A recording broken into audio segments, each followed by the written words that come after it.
Hello friends, स्वागत है आपका मेरे यूट्यूब चैनल देसी जी के ट्रिक में। तो दोस्तों, आज हम जो मगध साम्राज्य का जो प्रमुख राजवंश हैं उनके बारे में दोस्तों वीडियो बना रहे हैं। तो पहले बात करते हैं दोस्तों हरेक वंश के बारे में। और अगर मैं बात करूं दोस्तों, मगध साम्राज्य की जो नींव रखी थी वो बृहदत्त वंश ने रखी थी। और इसके बाद जो वंश आया वो था हरेक वंश।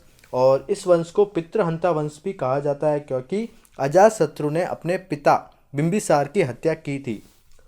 हरेक वंश का काल है दोस्तों 544 से 412 ईस्वी पूर्व माना जाता है दोस्तों। और इनके जो हरेक वंश के संस्थापक थे वो थे बिंबिसार, और बिंबिसार का काल है वो 544 से 492 ईस्वी पूर्व है वो माना जाता है। तो दोस्तों, हम इतिहास के जो वीडियो है उनको कवर कर रहे हैं, जो कि स्टेप बाय स्टेप इतिहास की कड़ी को जोड़ रहे हैं दोस्तों। तो आगे भी जो वीडियो आएगी वो भी कड़ी के अनुसार, यानी कि समय के हिसाब से आएगी। यानी कि इनका जो समय अंतराल था, अलग अलग जो शासक हुए मगध साम्राज्य के, जो प्रमुख राजवंश हुए, उनको हम स्टेप बाय स्टेप कवर करेंगे दोस्तों। तो हरेक वंश के जो संस्थापक थे वो थे बिंबिसार। तो दोस्तों, बिंबिसार है वो हरेक वंश का एक बहुत ही शक्तिशाली शासक था। और इस समय है जो मगध का बहुत ही विकास हुआ, क्योंकि दोस्तों इसने अपने आसपास के जो क्षेत्र थे, जैसे वजी क्षेत्र था, वो है जो 8 गणराज्यों का एक समूह था। और इसके जो शासक थे वो थे चेतक, और इनकी एक पुत्री थी चेलना। उनसे है वो बिंबिसार ने विवाह कर लिया था। यानी कि जो वजी क्षेत्र था, वजी क्षेत्र से बिंबिसार ने अपने वैवाहिक संबंध है वो स्थापित किए थे दोस्तों।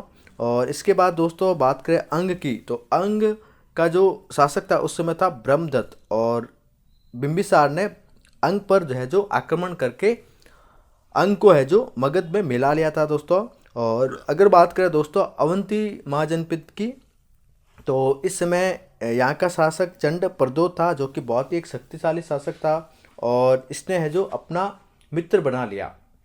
और इस समय दोस्तों चंड प्रबोध है वो एक पीलिया बीमारी से ग्रसित था। और इसी कारण है जो बिंबिसार ने अपने एक राजवैद्य जीवक को अवंती में भेजा था, जिसने चंड प्रबोध की पीलिया की जो बीमारी थी उसको ठीक कर दिया था। इसी कारण है वो यहाँ पर बिंबिसार ने है वो अपने मैत्री संबंध है वो बनाए थे दोस्तों अवंती के साथ। और इसके बाद दोस्तों बात करते हैं दोस्तों कौशल की। तो कौशल के इस समय जो शासक थे वो थे माँ कौशल, और इनके जो एक पुत्र थे प्रसन्नजैत, और इनकी जो एक पुत्री थी माँ कौशला। इनका विवाह है वो बिंबिसार से करा दिया गया। इसी कारण है जो कौशल के शासक माँ कौशल ने काशी का जो क्षेत्र था वो मगध को दहेज के रूप में दे दिया था। इसी कारण दोस्तों मगध में अंग और काशी दो प्रमुख जनपदों का विलय हो गया था। और इस प्रकार है वो मगध का साम्राज्य विस्तार हुआ था दोस्तों।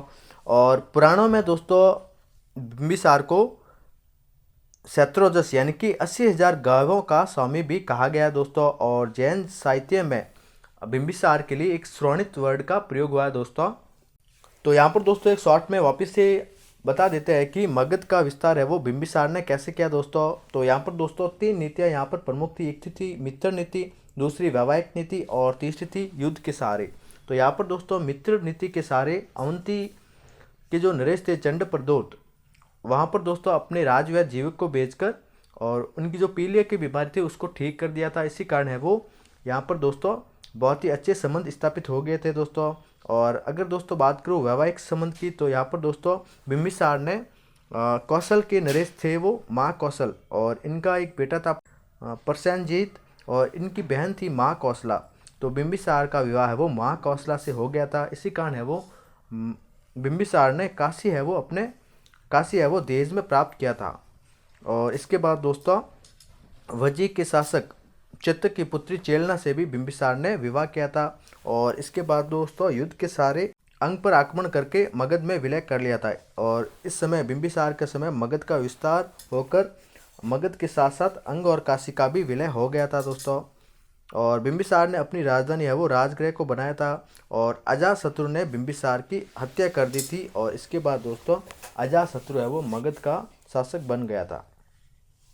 और इसी कारण दोस्तों हरेक वंश को पितृहंता वंश भी कहा जाता है। अजातशत्रु का जो समय काल माना जाता है वो 492 से 460 ईसा पूर्व माना जाता है। और शासक बनने के 8 वर्ष बाद ही महात्मा बुद्ध की मृत्यु हो गई थी।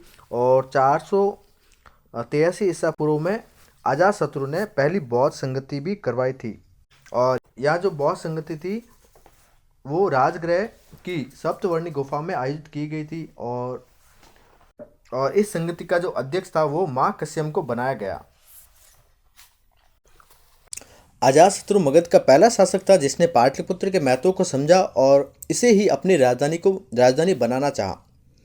और यहाँ पर दोस्तों पहली बार नदी दुर्ग के महत्व को समझा गया और अजातशत्रु ने अवंती के भय से अपनी राजधानी को है वो दुर्गीकृत कर दिया।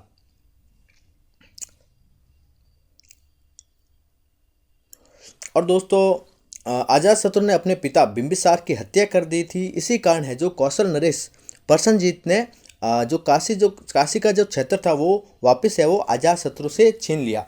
और इसके बाद दोस्तों अजातशत्रु ने प्रसेनजीत को हराया था और उसकी जो पुत्री थी वजीरा उससे है वो विवाह कर लिया और काशी को पुनः है वो प्राप्त कर लिया था। अजातशत्रु का एक प्रमुख दोस्तों कूटनीतिज्ञ सलाहकार था जिसका नाम था वस्कार। इसे दोस्तों आप जरूर ध्यान रखें दोस्तों, क्योंकि ऐसे क्वेश्चन है वो डायरेक्ट आपको एग्जाम में देखने को मिल सकता है। तो यहाँ पर दोस्तों मगध में एक बार फिर अंग और काशी का विलय हुआ था दोस्तों।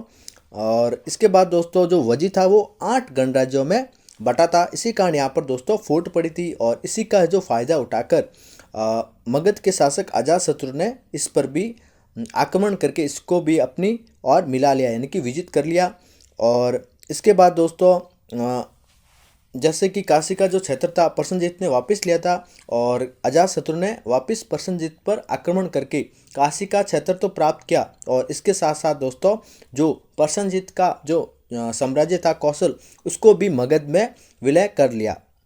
और इस प्रकार दोस्तों मगध साम्राज्य में 2 और कौशल और वजी का भी विलय हो गया था दोस्तों। और एक दोस्तों प्रमुख बात बताऊं तो दोस्तों वजी युद्ध के समय आजीविक संप्रदाय के जो संस्थापक थे उनका नाम था मखमली पुत्र गौसाल। इनकी भी मृत्यु हुई थी, यानी कि वजी युद्ध के समय ही मखमली पुत्र गौसाल की मृत्यु हुई थी। और इसे दोस्तों आप स्टार लगा के लिख लें कि जो आजीविक संप्रदाय के संस्थापक थे उनका नाम था मखमली पुत्र गौसाल। इसके बाद दोस्तों उदयन है वो मगध साम्राज्य का शासक बनता है दोस्तों। और इसी समय है जो बौद्ध और जैन दोनों धर्मों का विकास हो गया था। इसी कारण है वो बौद्ध व जैन दोनों धर्मों को मानता था उदयन। और इसने जो अपनी राजधानी थी वो पाटलिपुत्र को बनाया था। तो इसे दोस्तों जरूर ध्यान रखें कि पाटलिपुत्र को अपनी राजधानी किसने बनाया था, तो उदयन ने। और इसके बाद दोस्तों अनिरुद्ध और बुद्ध 2 और शासक आए और जो अंतिम शासक था उसका नाम था नागदशक। नागदशक की जो हत्या की थी वो वाराणसी के उपराज्यपाल शिशुनाग ने की थी। और इसके बाद दोस्तों शिशुनाग ने शिशुनाग वंश की स्थापना की थी और यहाँ पर दोस्तों हर्यक वंश का पतन होता है। तो यहाँ पर दोस्तों इस वीडियो में दोस्तों हमने हर्यक वंश के बारे में पढ़ा था और इसके जो प्रमुख शासक थे बिंबिसार, अजातशत्रु और उदयन, इनके बारे में दोस्तों हमने पढ़ा था। अगले वीडियो में दोस्तों हम बात करेंगे शिशुनाग वंश के बारे में दोस्तों। तो आप दोस्तों ये जो कंटिन्यू वीडियो है वो जरूर देखें। मिलते हैं दोस्तों अगली वीडियो में, तब तक के लिए धन्यवाद।